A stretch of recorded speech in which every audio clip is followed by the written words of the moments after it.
Arif here from A7 Sports, and today we'll be looking at cricket bat handles. So the handle is by far the most important part of your cricket bat. Not only does it allow us to play the game, it also reduces the shock or impact when the ball hits the bat. So little demonstration. So when the ball hits the bat, some energy is being lost to sound. Some energy will then go into the blade itself, and that energy then goes up into the handle. So I don't know if you can see those little brown inserts over there. Those inserts are designed to then take that energy and dissipate the energy right throughout the handle. So by doing this, you are able to then play the game. I don't know if you guys have used in the past like a really cheap cricket bat or a really shoddy handle. When that ball hits the bat, that shock or that energy would then go up, and if it's not properly dissipated in the handle, that shock goes into your fingers and it becomes a very unpleasant experience. So the aim of this video is just to highlight the differences between the different shapes, the different constructions, and the different types of inserts that's going in the handles, the pros and cons of each one of them, just to give you a better understanding of what to expect when looking at a handle. So we'll start with handle shapes. You get two main shapes. You get a round handle, and these handles are designed for someone who is more aggressive, who likes to get the bottom hand involved, someone who just likes to hit the ball everywhere. Also for someone who likes to grab the bat, because it's not as thick as the oval handle.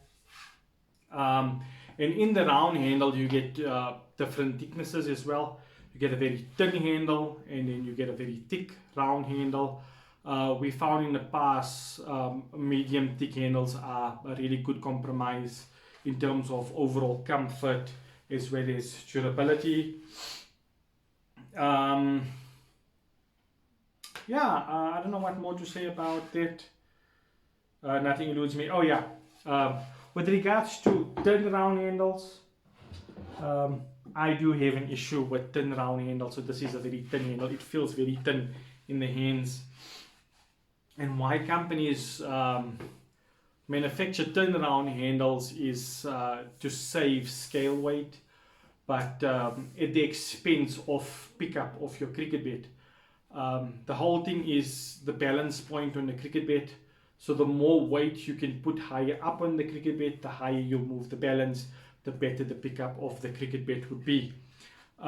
So again, if I can put more weight higher up on the handle, the balance would be better. If I put more weight up on the cricket bat, the shoulder region of the cricket bat is a little bit stronger, and then it's also a little bit more durable.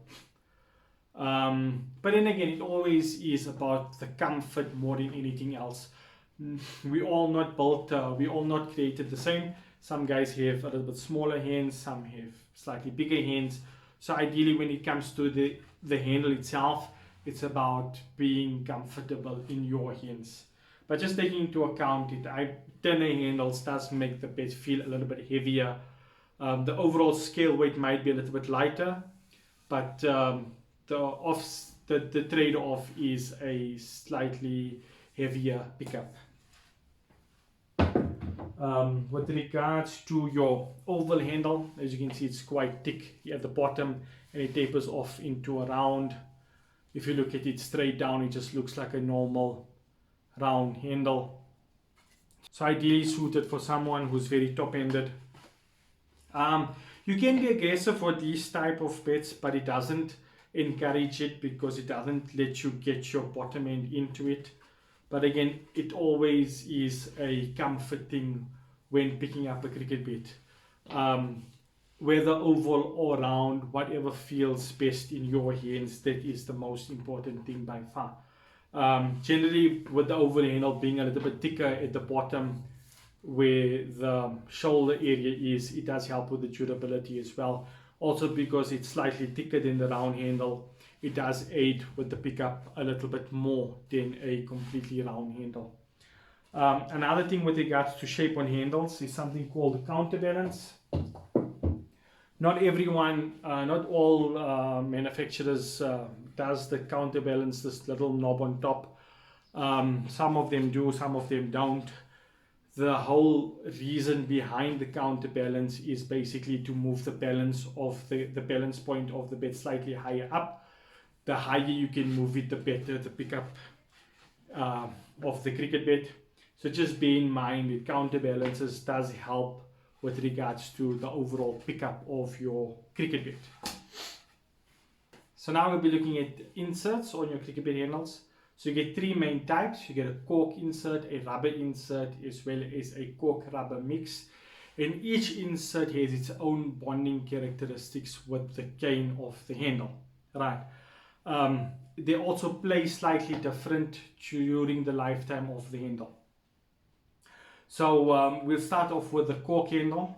So these are brown inserts, as you can see there. Generally, they are the lightest of all three types of inserts, but the bonding characteristics of the cork with the cane is very good. So these type of handles are very stiff handles. The handle itself is slightly lighter because of the insert, but because it's slightly stiffer compared to the other two, you get good performance of the handle as well as good durability. Right. Then you get your rubber inserts. So these inserts are the heaviest from the three. One thing I don't like about the rubber insert is that the rubber itself, the rubber sheets, when it's being when the handle is being manufactured, the rubber sheet has to be properly cleaned for there to be good adhesive properties between the cane and the rubber. If the rubber is not cleaned properly, what happens on later, well, quite early in the bed's life, the handle can start to delaminate, where the handle will actually start to move apart from the insert itself. The good thing about the rubber insert is that it is slightly heavier, so it does pick up, the bed does pick up slightly better with the rubber insert. The only problem is that the durability of the rubber inserts is a lot less compared to the cork insert, just because of the adhesion properties of the rubber in cane, the adhesion properties of the rubber in cane. Right. That being said, the rubber and cork, I haven't used them personally, but they should give you the best of sort of both worlds. Yeah. So just to sum up about your cricket bed handle, I mean, just bear in mind that it is a handmade product. There is people at the factories actually gluing each one of these pieces together. And things can go wrong. When we sell our cricket beds, the first thing I would always tell the customer that, you know, just check the shoulder region all the time, because if something does go wrong early in its life, you generally will always see it at the shoulder. I'm not too sure if the camera picks that up, but you can actually see the extensive shoulder cracking there. And it's just because of a bed handle. I don't know if you can actually see well. That's very bad. But yeah, it's just a lot of damage on the shoulder region.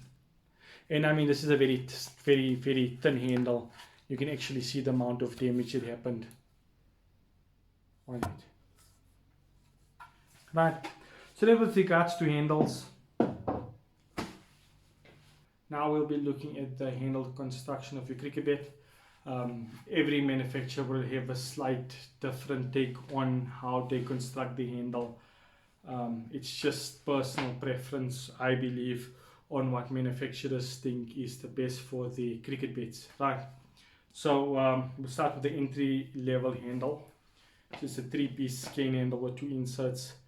I find these handles to be very good for rigidity. They're very stiff handles. They don't really give much issues, right? You do get the much loved 4-piece cane handle. I mean, these handles are really good. A lot of you guys will see almost all short handle cricket bits will have 3 inserts, and there'll be a mixture of rubber, cane. There'll be a mixture of rubber, cork, or rubber cork mix, but generally to always have 3. You do get something called a laminated handle as well. So even though it has 3 inserts, this one has a 12-piece cane handle, so this is called a laminate handle. I'm not a fan of a lot of parts to your cricket bat handle. I just believe if one part of the handle is not properly if one part of the handle is compromised in any way, it affects the performance of the entire handle. So I'm not a fan of lots of parts like this 12-piece handle. We've also seen in the past that other companies are even having 5 inserts on the handles. Again, I'm not too sure why they're doing this. I don't know if they're thinking that more inserts you have, the more flex you'll have, and maybe they think that is good for performance or durability. I'm not too sure on their thinking. But honestly, for us, for us doing this for so many years, we just found that nothing beats a 4-piece cane handle. Good rigidity, good performance, and good durability. If you'd like to know anything with regards to cricket bat handles or anything cricket related, please comment below. We'll try to address whatever issues you might have. Please like, share, and subscribe. And thanks for watching.